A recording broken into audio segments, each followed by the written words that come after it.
Vive un café con la palabra. Bienvenidos a este espacio en el que podemos reflexionar en la palabra de Dios el día de hoy, jueves 27 de marzo del 2025. Hablemos sobre palabras que dijo el Señor. Mi rostro no puedes ver.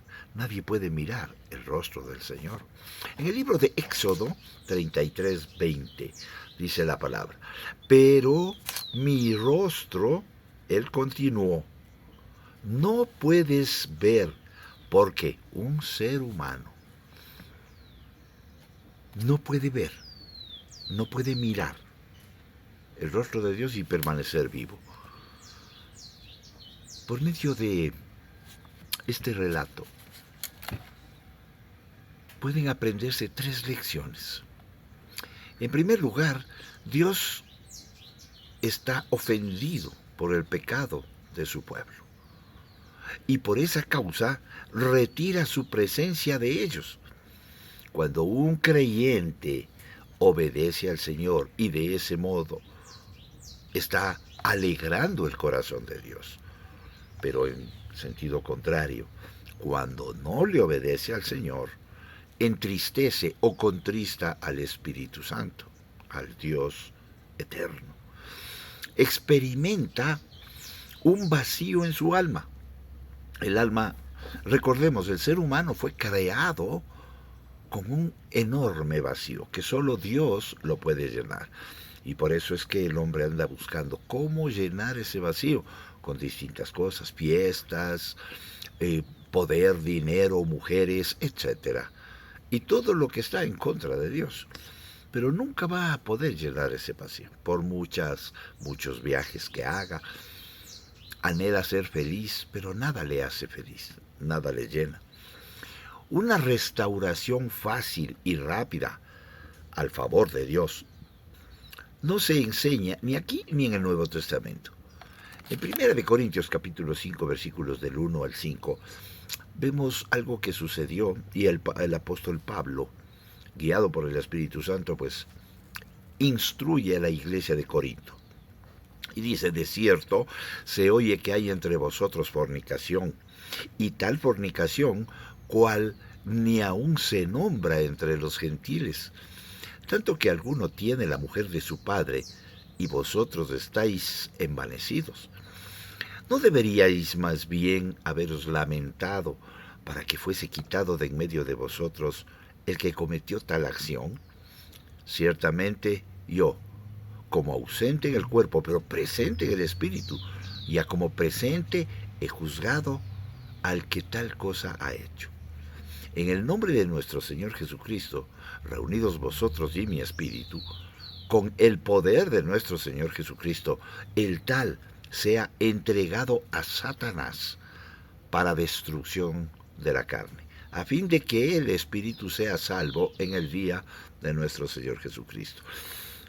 Entonces, el apóstol Pablo, guiado por el Espíritu Santo, lo que está manifestando es que si un cristiano peca, entristece al Espíritu Santo, entristece a Dios y se nota un vacío en él.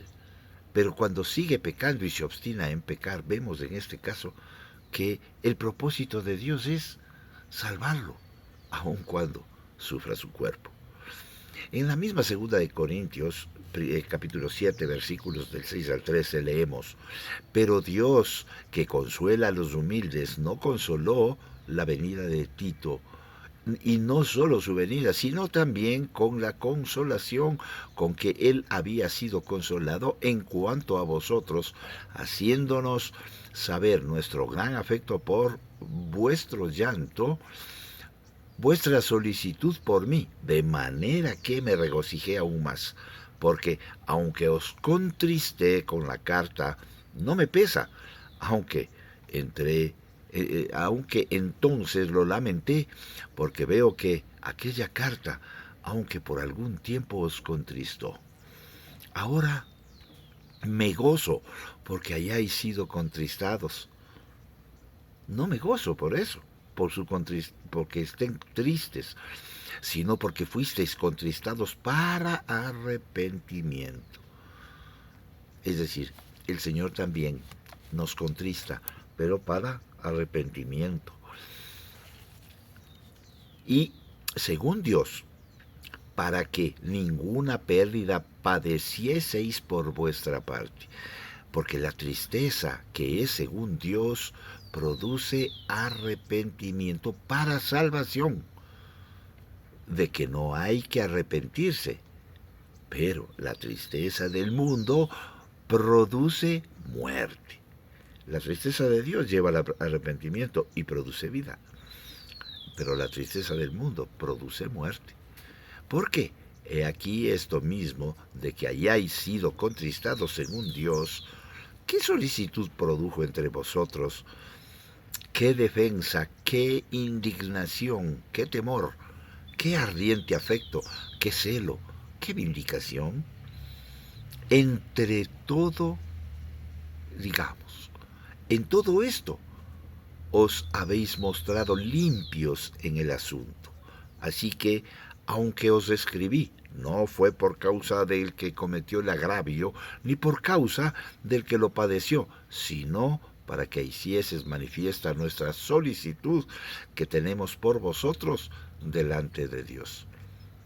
Por esto hemos sido consolados en vuestra consolación, pero mucho más nos gozamos por el gozo de Tito, que haya sido confortado en su espíritu por todos vosotros. En segundo lugar, entonces, en primer lugar, contristamos a Dios, contristamos el Espíritu Santo con el pecado. El pecado, en segundo lugar, el pecador puede acercarse al Señor si acude a Él. En Hebreos 13:13 leemos: salgamos pues a Él fuera del campamento llevando el vituperio. Allí puede ser vista su presencia y escuchada su palabra. En tercer lugar, o la tercera elección, aquel cuyo corazón es puro tiene comunión cara a cara con Dios. El encuentro de Moisés con el Señor asegura a cada creyente abundante gozo cuando no hay nada entre el alma y el Salvador. No hay obstáculo entre el alma del ser humano y el Salvador. Pero la iglesia de nuestros días necesita recobrar el sentido de temor y respeto hacia la santa presencia de Dios. Hoy, a cualquier cosa, a cualquier circunstancia emocional, se la dice como presencia del Señor. Pero, ¿cómo la presencia del Señor puede estar donde está contristado el Espíritu Santo? Con demasiada frecuencia se considera al Señor como alguien que condona el pecado, disimula nuestros fracasos y hace fácil el acceso al favor divino. El arrepentimiento es comprendido como un simple sentido, o lo lamento, o lo siento mucho, o peor aún, perdonarás. Sin embargo, Dios está profundamente agraviado por el pecado. El Calvario es prueba de eso. ¿Cuánto le costó a Jesús pagar por ese pecado?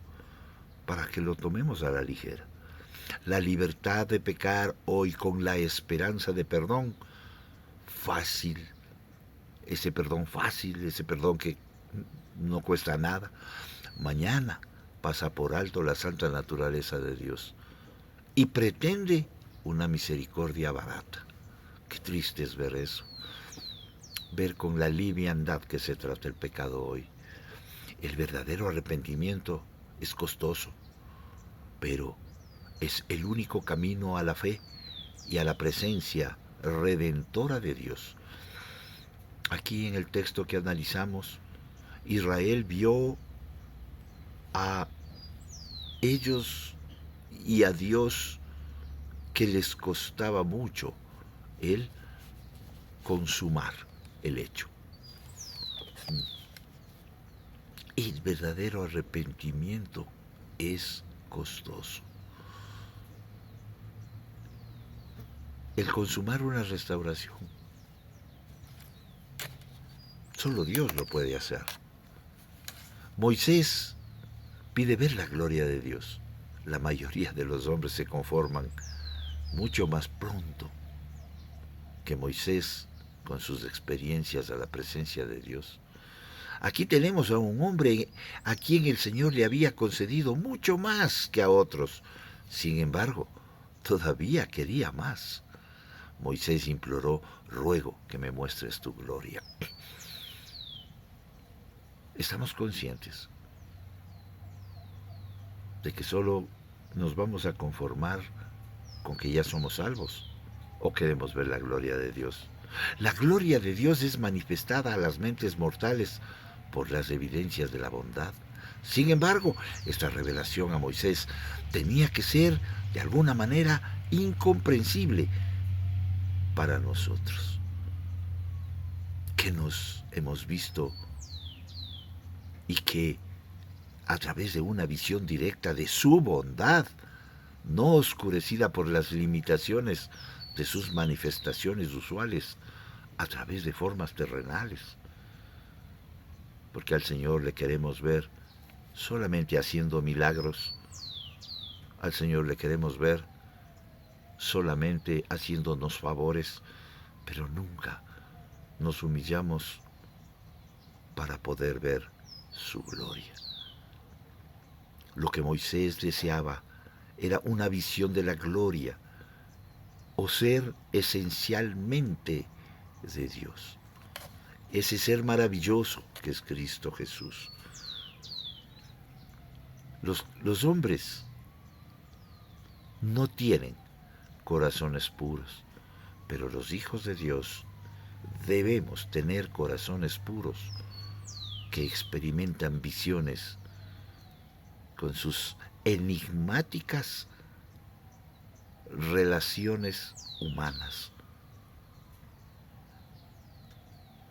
para que los mundanos o la gente que no conoce al Señor vea cómo es el corazón de Dios y cómo es el corazón carnal. Para que las personas santas traten las cosas de Dios con sumo temor y temblor, y para que traigan el cielo a la tierra mientras todavía quedan los anhelos por las glorias celestiales. Conocer a Dios era suficiente para Moisés. En vez de entrar en la tierra prometida, él pidió: te ruego que me muestres tu gloria. Podemos imaginar cuánto se deleitó Dios al escuchar esas palabras.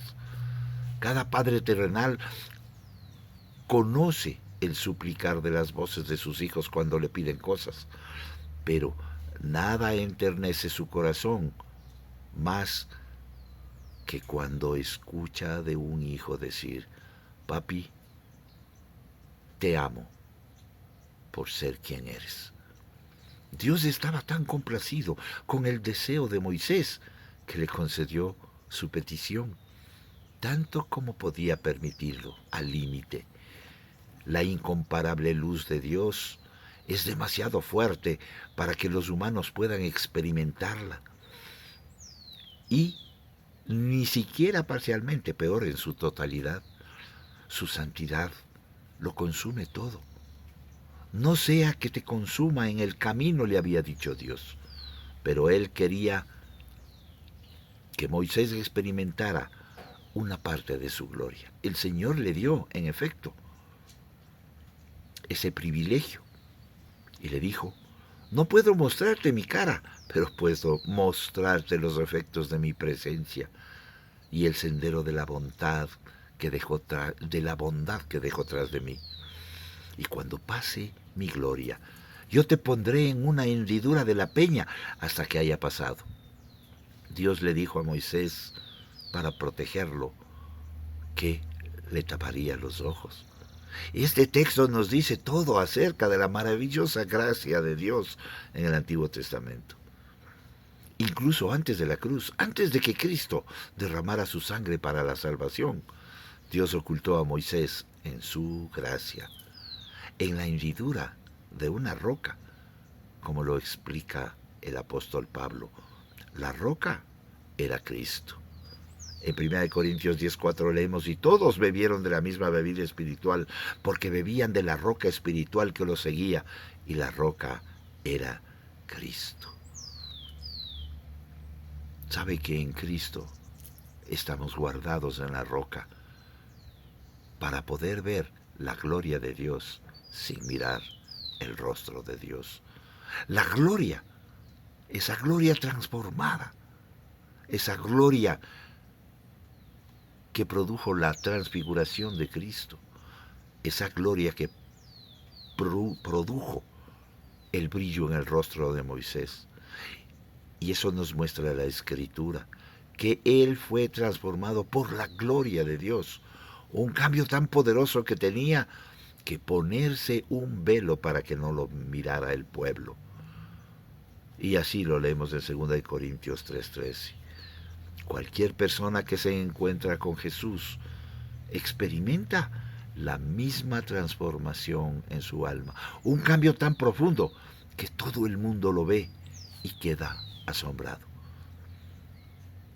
La iglesia de Cristo debe ser la transmisora de la gloria de Dios a través de esa luminosidad de su rostro, no física, pero sí que todo el mundo debe saber que algo ha pasado con ese ser humano, fue transformado por la gloria de Dios. Que el Señor les bendiga y será hasta la próxima. Vive un café con la palabra, si así el Señor lo permite. Hasta pronto.